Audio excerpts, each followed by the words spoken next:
Larry Feldman is probably the most amazing trainer that I've ever experienced in this business. I've been in the car business now for 35 years, and I've seen quite a few trainers. And a lot of them are pretty good. I mean, really, I get something out of all of them that I've seen, really. But Larry is in another class. I really mean that. His training is literally riveting. A little while back, I sat in on his first training that I ever sat in on. It was for new hires.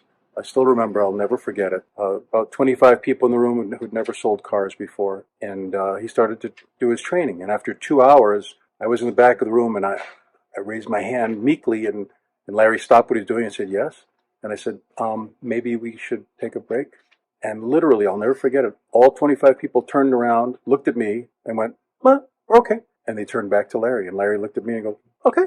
And he kept going. Hello there. This is Ian Nethercott from the famous AutoHub Show. This is not the live show, even though it says that behind me. This is our new one-on-one show we started last year. And unlike the shows on Mondays and the shows on Fridays, I like to do a one-on-one show with interesting guests that maybe can't fit into the schedule or don't like a live show, or maybe there's just a longer tail conversation that can't fit on our live show. So I have Rajiv on. I met him, I believe, through Mr. Filato's event. And I'm always looking for guests that are not necessarily in auto, but can add a lot of value to auto dealers or auto people that maybe want to grow their business, get better at what they're doing, or learn a few things. We know some people don't, but most people want to get better every single day. So Rajiv, maybe you can tell us more about, how you got where you are, what you do, and why you do it. For sure. And also, Ian, well, first of all, thank you so much for having me on the show. I'm like totally an auto guy, a car guy. I'm like crazy about cars. I can go on and on talking about cars. And I actually have worked on car brands in the past. I actually worked on Tri-State Ford as a brand a few years ago when I was on the agency side for JWT. It was a division, it's called Team Detroit. So I actually did work on the Ford brand. So as far as like what do I do, so as you can probably see in my Zoom background on the video side of it, it says, and for those that are listening in, my Zoom tile says Assassins for Hire. And basically, while that name may strike terror in people's hearts, it's not intended to. It's more so just to draw attention to the fact that we erase scandal and negativity from Google and social. And the reason we do that is because there oftentimes, when people are trying to do good in the world, they will usually encounter a whole bunch of haters that for no rhyme or reason are just trying to take them down. Because that's what they do. Maybe they're jealous, envious, whatever. But the problem is that all those lies that they're spewing online in the form of either posts on social media, mean tweets, fake reviews, or even stories that they leak to the press just to create mischief can have some very serious damaging consequences to the people, individual businesses involved. And people see these things online and make a snap judgment and assume the worst about either that individual, that business owner, that brand, that organization. And then things just fall apart for that company, whether that means losing sales, losing customers, their inability to support their business, support their family, support their employees. So this is a very, very serious problem. And so I've been doing this work for the last 10 plus years. One of my claims to fame is helping Unilever get into the Guinness Book of Records for their most successful product launch campaign till date for Lipton green tea. We got the Guinness Book for creating a gamification idea, which was the world's largest online jigsaw puzzle, because this was the launch for Lipton green tea. Green tea has a thing called theanine that is linked to mental agility or mental alertness. And we use that as the big idea to create a gamification experience around jigsaw puzzles, because how else can you associate mental alertness in a game that is fun and accessible to the vast majority of people? So we ended up making the online jigsaw puzzle, which was the largest at the time, with 300,000 active users at the time as well. So that's just a small little introduction as to what I do. I absolutely love what I'm doing. And I love serving businesses that either have been wronged by haters, as well as helping people elevate themselves so that business chases you for a change. And we do so by resetting the paradigm and having their audience perceive them as influencers or subject matter experts so that, because just chasing is not always a good idea, and it can be exhausting. It's something that, Ian, you mentioned in the green room in a prior conversation, and I completely agree. And I think it's all about establishing yourself as somebody that's adding value. And if people can see that, then they're convinced and will pursue you actively to help them out. So Yeah, that's and the it's funny. answer. I'm reading a new book. It's two gentlemen. I think they're out of California. They've written a book and they're helping diabetics. It's called Mastering Diabetes. So they're both type 1 diabetics. And one of their natural remedies, or one of their natural food groups that you can eat from, it happens to be mangoes. And he was living in Hawaii at the time, one of the writers, and he said, I was trying to get the Guinness Book of Records to recognize me as the largest eater of mangoes in a 90-day period. Wow. Okay. And they said, "Oh no, That category.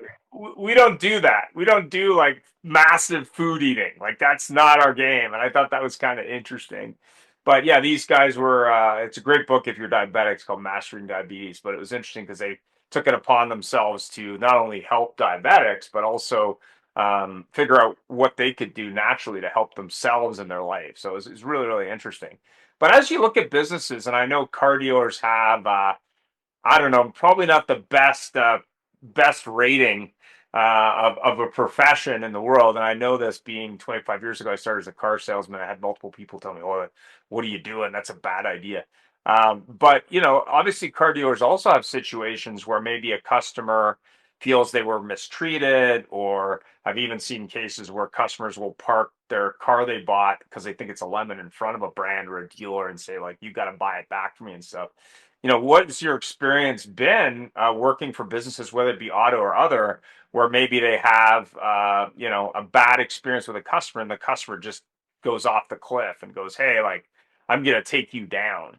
I think there was a bakery in New York that I think Oprah was trying to take down a while ago. But, like what are those, how do you help those businesses who say, "Hey, like I went to the service department and they ruined my car.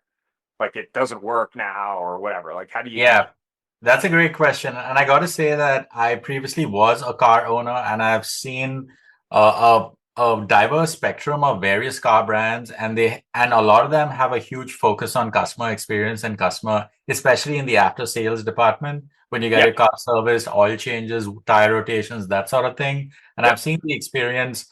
There's a huge focus on enhancing that experience, like brands like BMW, for yeah, example, or Toyota or Honda. All yeah, of these guys have a very strong focus on really strengthening that after sales experience, because they know at the end of the day, yes, the customer has bought the car, but right. now they're focused on making sure that the next car the guy buys is a BMW or a CRV or another Honda brand or Toyota brand car. And the Yeah. only way that's going to happen is if they have a great experience with that brand. So that's just from a brand association standpoint. I've seen many brands like these are obviously global brands do this and do this well.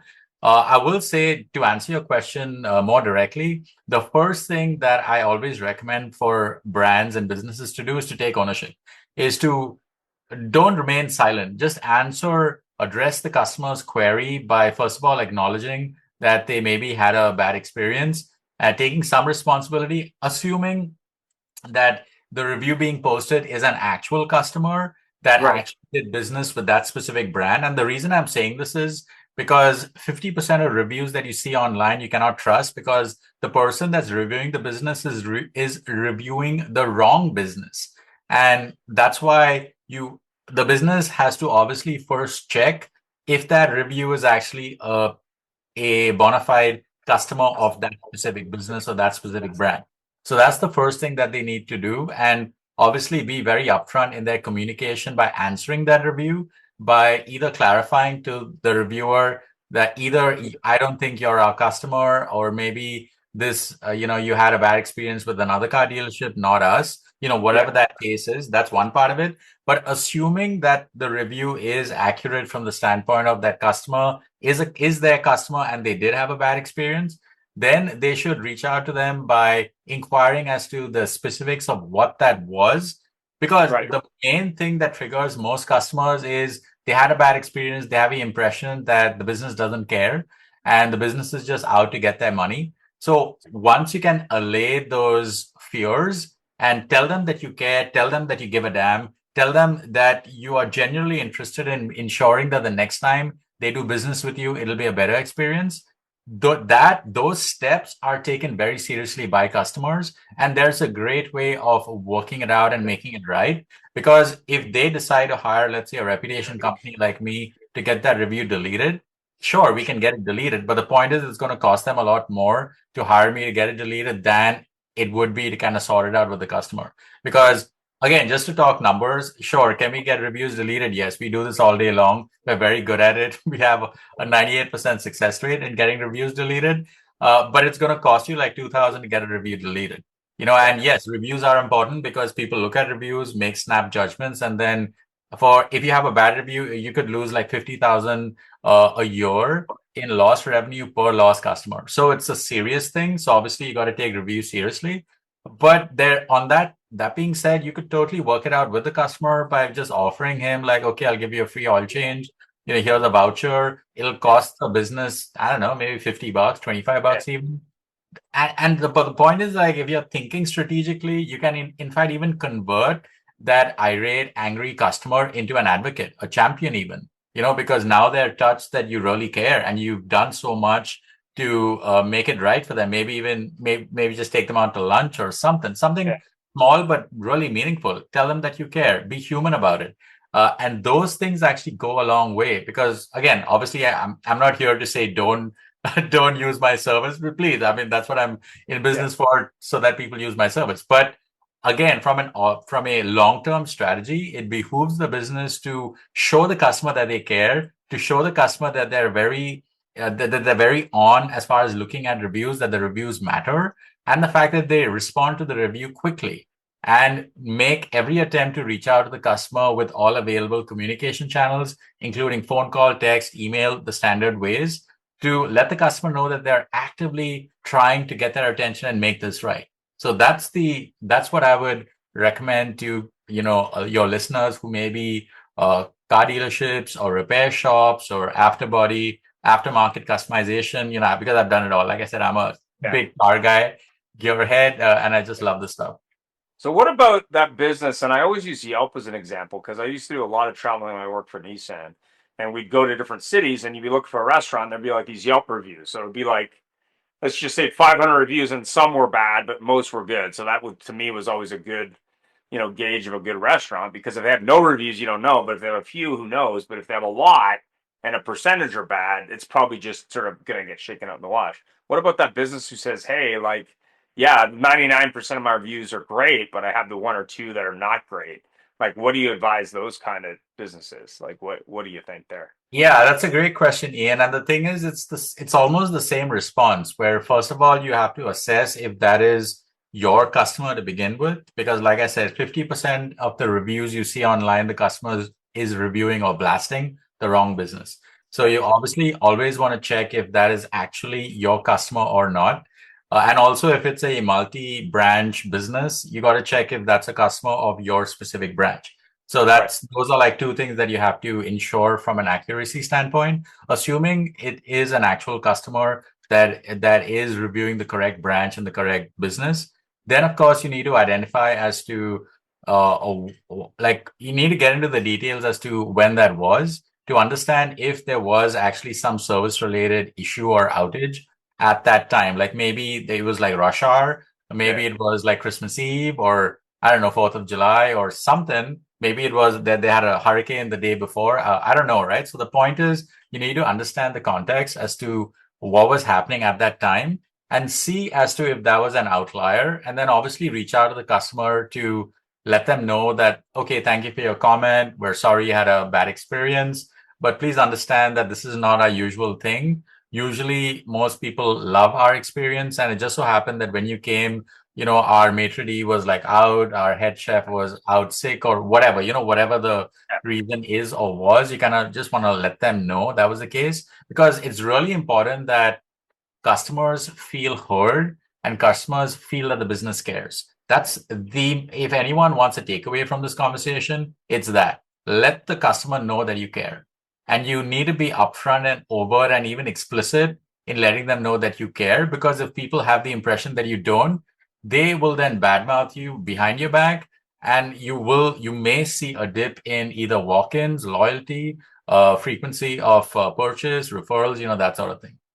So what about a big brand? Like I know Jaguar did an ad campaign, I think it was 2 months ago, and people were really upset and on both sides. But when you look at a brand like that has a track record of design going back, call it 75 years, I don't know, in that range, and then they do something dramatically different from an ad campaign and from a design point of view, what would you advise them if you were talking to, say, their marketer and go like, hey, like obviously you had a percentage of people that thought it was cool, but most of them didn't. Like, how do you advise that brand to do sort of damage control on that kind of thing, and maybe move the ball forward and get back on track to where they should be? I mean, what would you advise there?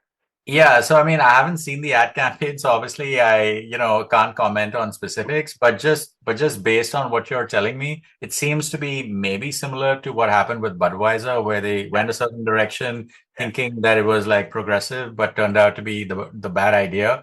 Wrong decision, resulted in massive loss to their brand value as well as sales, which most brands care about. And then they had to backtrack, make corrections, make retractions, tell their loyal base that they apologize for this wrong decision and they're going back to basics and staying true to the brand that the customers love and are want to engage with on an ongoing basis. So like the brand has to kind of take ownership for whatever decisions that they took, and whatever the motivations for that decision was. Call it experimentation, call it innovation, call it whatever you want to call it. But if, let's say, their main base is not thrilled with the idea, is put off by the idea, is actually having the opposite effect, where rather than attracting people towards you, you're repelling people, pushing people away, pushing people towards your competitors, then that's not good, and you need to do damage control immediately. And the way to do so is by putting out content that A, recognizes what happened, B, take responsibility, C, reset the narrative by talking about things that people like about the brand, talk about the history, the prestige, the pedigree, that sort of thing, and also talk about maybe other interesting things that can get people looking at the things you want them to look at, which are the good things, not the bad things. Talk about awards that the brand won, talk about partnerships, talk about philanthropic initiatives, talk about design awards, talk about how they're also jumping on the EV, the electronic vehicle bandwagon, like anything that can get people not looking at that goof up or that faux pas, and have them look at stuff that you really want them to focus on, and do a lot of content around that. So and it's there's obviously a fine balance between how you respond to things like this. Yes, you don't always have to be sorry. It's more about maybe have one statement that acknowledges that people had like a less than stellar experience, but then move on to talk about other things that are positive about the brand. So don't be like apologetic 24/7.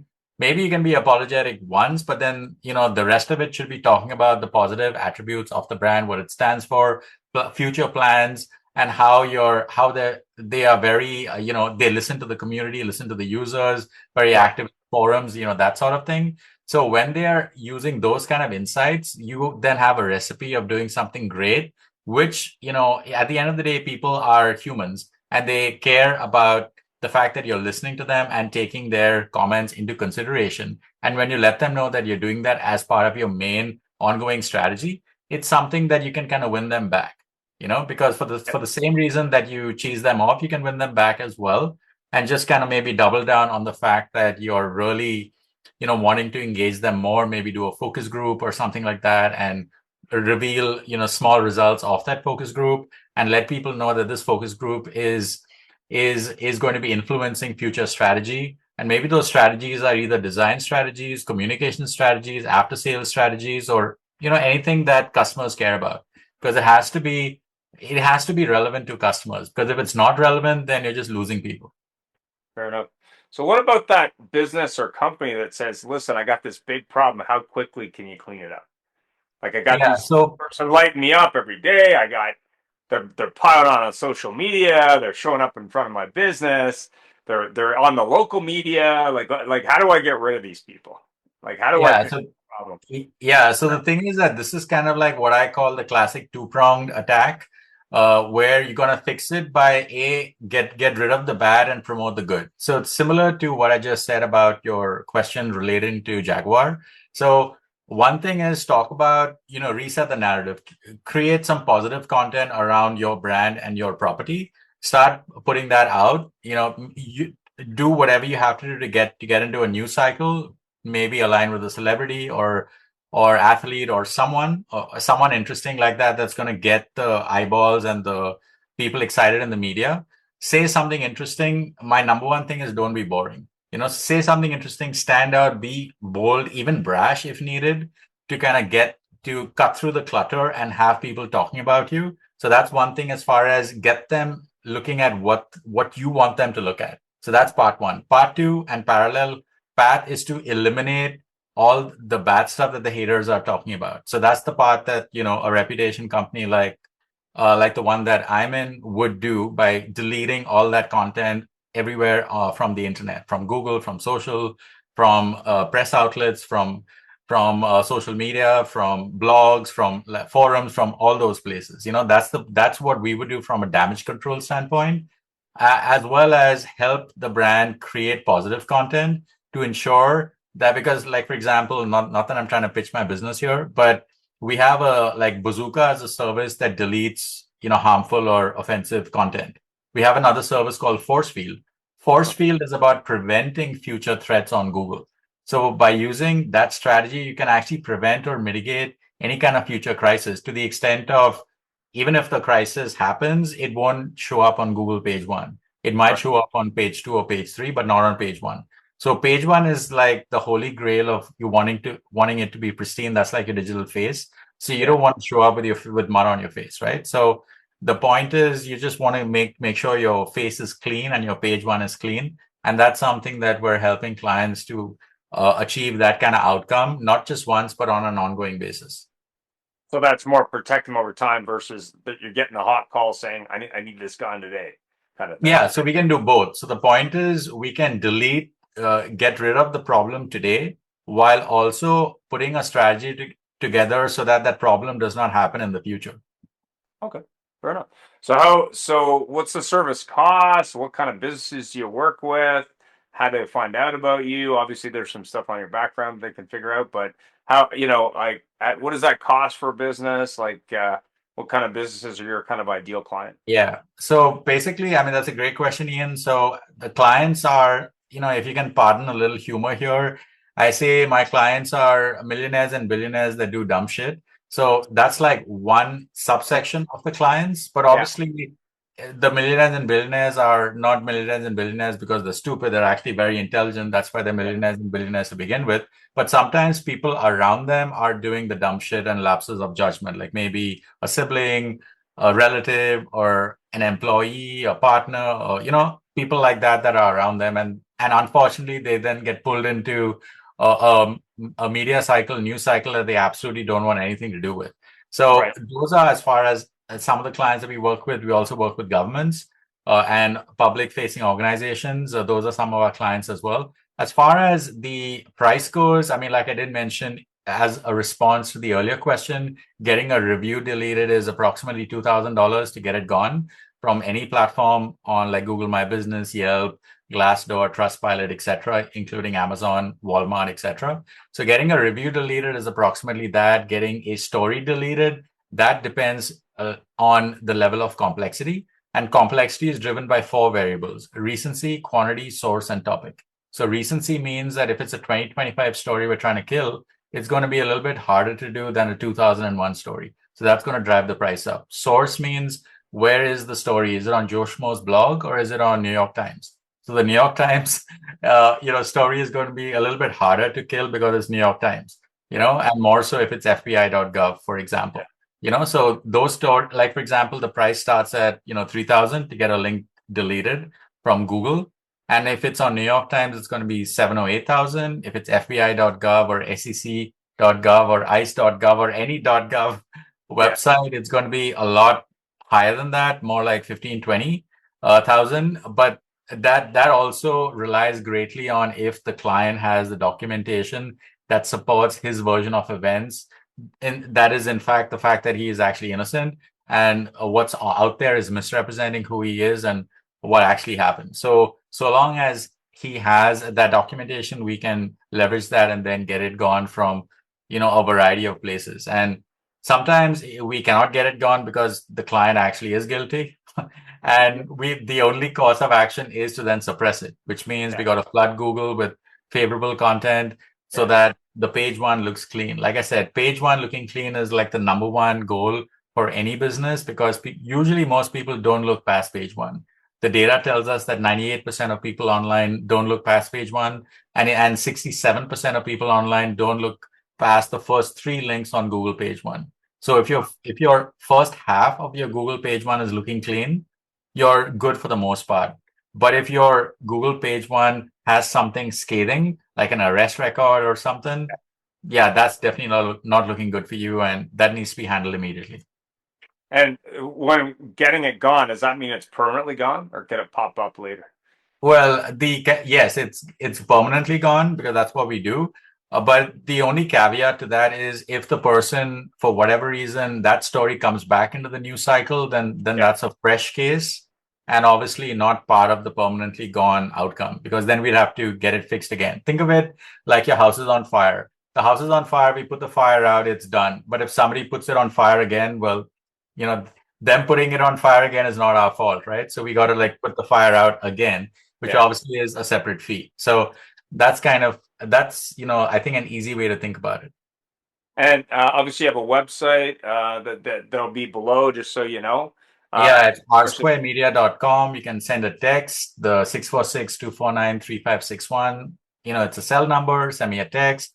I'm happy to share my Calendly link with you so you can have a quick conversation. Like I said, the one difference between us and any other company that claims to do what we do is that, well, you can see I'm a human, I'm real. You can actually meet me, see me. I'm based in New York City. So there's that, confidence aspect to it. Secondly, I'm a very public facing person. I have 15,000 connections on LinkedIn. I've got almost 70 positive reviews on LinkedIn as well. The company is 5-star rated on Glassdoor, so we know we're like high on integrity and ethics. We're award-winning, minority certified with the City of New York. I'm a United Nations speaker. So if you add all these things, there's a very high trust quotient, high confidence factor. And most of my business, 95% of my business, is coming from trusted advisors themselves. Like somebody's PR consultant, somebody's, criminal defense attorney, somebody's consigliere, somebody's, financial advisor saying, talk to Rajiv, he's awesome. So that's usually the use case as to how people are learning about me. So they already know that I'm someone that they can trust, because the person that's telling them is someone that they trust. So that's usually how that happens.